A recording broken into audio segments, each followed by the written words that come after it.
this is about the most indebted period in the history of the world. I never thought I would see so much debt so quickly as we have seen in the last few months. So what we're really talking about is government debt, because no one expects governments to go bankrupt, although we all know that occasionally they do default. We've seen many cases of that, but certainly not the United States or the UK or Spain or France. No one expects any of those countries to default anytime soon. But the way I think about debt is I use the debt to GDP ratio, because debt is not automatically a problem. It may be a problem or it may not be a problem. It all depends on how much income or output you have to service the debt. So just to give a simple example, let's say you have a credit card and you have a $50,000 balance on your credit card. You owe the bank $50,000. Is that a problem? Well, if you make $20,000, it's a big problem. You're probably going to go bankrupt. But if you make $200,000, you could probably, write a check and pay it off. So the answer as to whether the debt is a problem or not can only be thought about in relation to your income. And so I use the debt to GDP ratio. I say, how much debt does a country have? How much debt is outstanding? And how big is their GDP? And when you use that ratio, if you're at, say, 30% or even 40%, that's a comfortable ratio. Yes, you have some debt, but you also have, say, a strong economy and your ability to service the debt by collecting taxes or other sources of revenue is very reasonable, and that debt level is sustainable. But when you get up to 60% happens to be the level under the Maastricht Treaty, where the members of the European Union are not supposed to have debt in excess of 60% of their GDP. Now, many of them do. I'm not saying this is a hard and fast rule, but that's where Angela Merkel gets a little bit upset when you're above 60%. And Spain and France and some other, Italy certainly are above that threshold. But there's another threshold that's important, which is 90%. And 90% comes out of the research of Ken Rogoff and Carmen Reinhart. And what they've shown in developing markets, developed markets throughout the 20th century, recently, in the distant past, no matter where they look, once a country gets above 90% debt to GDP, a couple things happen. Number one, debt is no longer productive. The idea of borrowing is I'll borrow $1. I'm going to do something with that money. Huh? Yeah, I'll borrow the $1, I'll spend the $1, but I'll get $1.20 of GDP because, I'll spend it on something, but then the recipient, he'll spend it, and then someone else will spend it. And by what's called velocity, or the turnover of money, you'll actually get more than you borrow. That's Keynesian economics, very simplified version of it. But what Rogoff and Reinhart have shown is once you get past 90%, that's no longer true. You borrow $1 and you spend $1, but you might only get 90 cents or 80 cents of GDP. In other words, you reach a point where you cannot borrow your way out of debt. You cannot borrow your way to get enough productivity to get out of debt. And then you're sort of in a doom loop or a death spiral. Well, I mentioned 30% is comfortable, 60% is a problem in Europe, 90% is this critical threshold. The United States today is at 106%.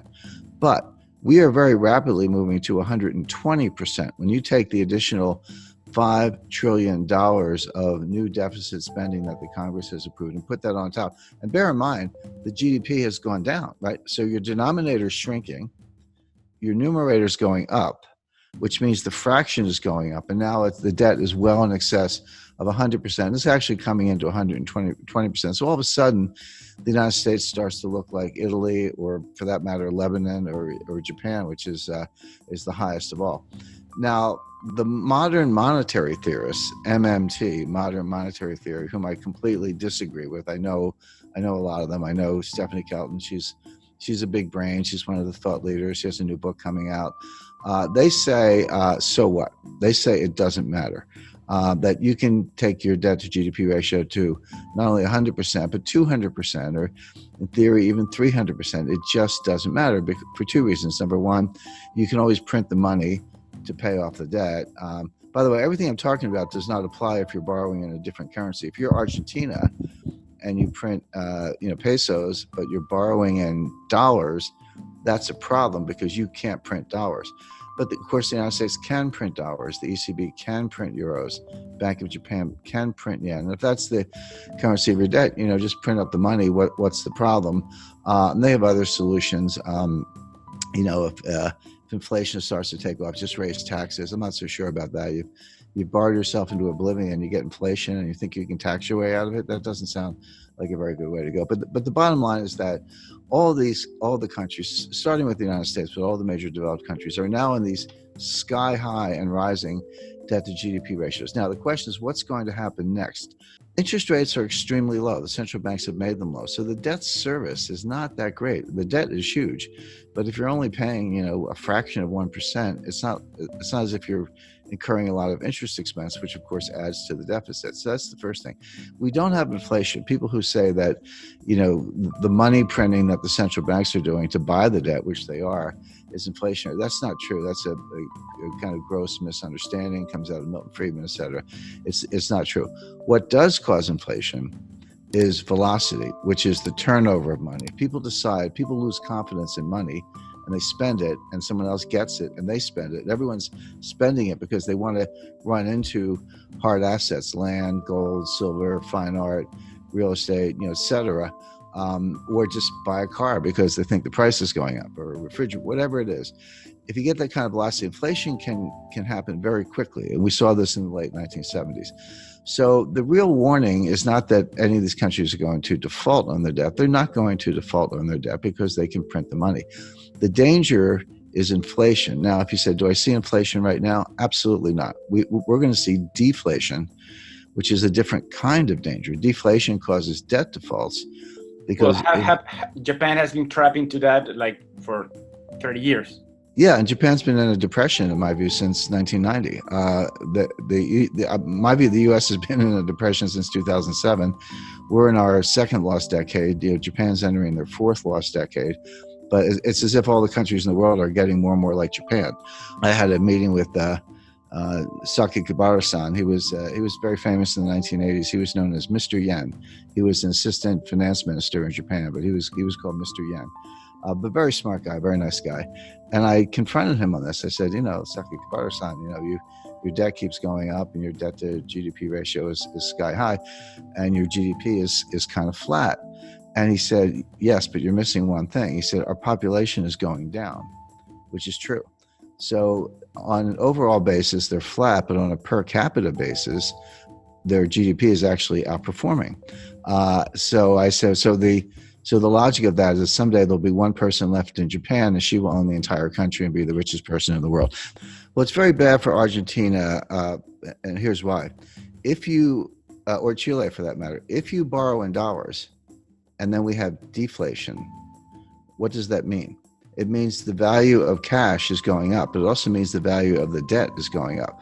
So even if you have very low interest rates, which we do, when you borrow in dollars and the dollar is worth more, that's what deflation is. Your dollar is worth more. That means your debt is also worth more, meaning you owe more debt in real terms. The nominal debt's the same. So if you borrow 100 million, you owe 100 million. That doesn't change. But if you have deflation, so that the 100 million is actually more valuable. See, this hasn't happened since the 1930s. People don't understand. No one alive has really lived through a strong deflationary period. A lot of us have experience with inflation. We had it in the United States in the late 70s, and you're right, Argentina's had it on multiple occasions, and we can name other countries. People have a sense of what to do in inflation, but no one alive has experienced serious deflation since the 1930s. And if you did, you're 95 years old today. So people don't really understand it. But one of the things it does, it makes the real value of debt go up. So in real terms, you owe more money. So if you were in trouble to begin with, and you borrowed money to get out of trouble, but the value of the debt goes up, now you owe more money. Now where do you stand? It may not show up in interest payments, but every dollar becomes more and more difficult to get. The dollar's worth more. So what it means is that you see a strong dollar. Now, your local currency could be weaker against the dollar. That's true. That could help exports. It could help tourism. So, there's no tourism right now.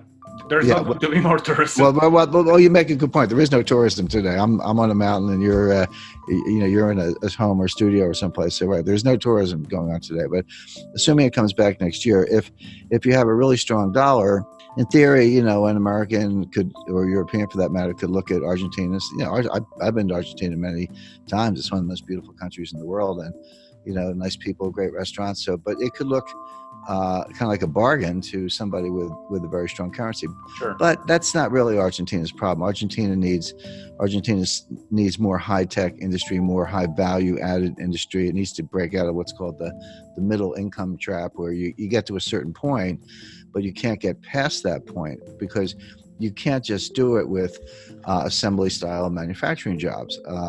You need high value added jobs. You need technology is what you need. And all the developed economies are facing the same issue. That applies to all of Latin America, Chile, Mexico, Colombia.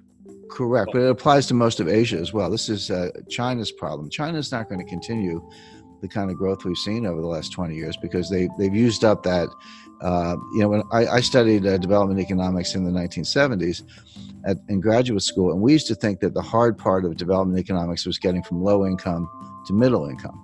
And then we say if you get to middle income, it's a straight path to high income. Turns out that's not true. Getting from low income to middle income is actually pretty straightforward. You have to get rid of corruption and you need to ease up on regulation. But you can, if you have foreign direct investment and people come from the country to the cities and you do, kind of simple manufacturing, et cetera, you can get a really good export machine going and earn hard currency reserves. So that part's easy. The hard part is getting from middle income to high income, because it turns out you can't just do more of the same. You actually need more high value added. You need technology today, and that's what I would advise every country to be working on, including Argentina, where the Argentina has a very very highly educated workforce. I mean, Argentina would be a good case to why don't we make iPhones in Argentina instead of China, and we're going to bust up. The United States is going to bust up the supply chain to China. We're going to shut over time. Won't happen overnight, but we're going to pull those factories out or shut them down and move them elsewhere. So the question is, if I were advising any developing economy, I would say, how can I become a supplier to the United States? If they're going to get rid of China, which we are for a lot of reasons, I'd want to be in the list. And we're actually looking at Jordan as a country that could make cell phones.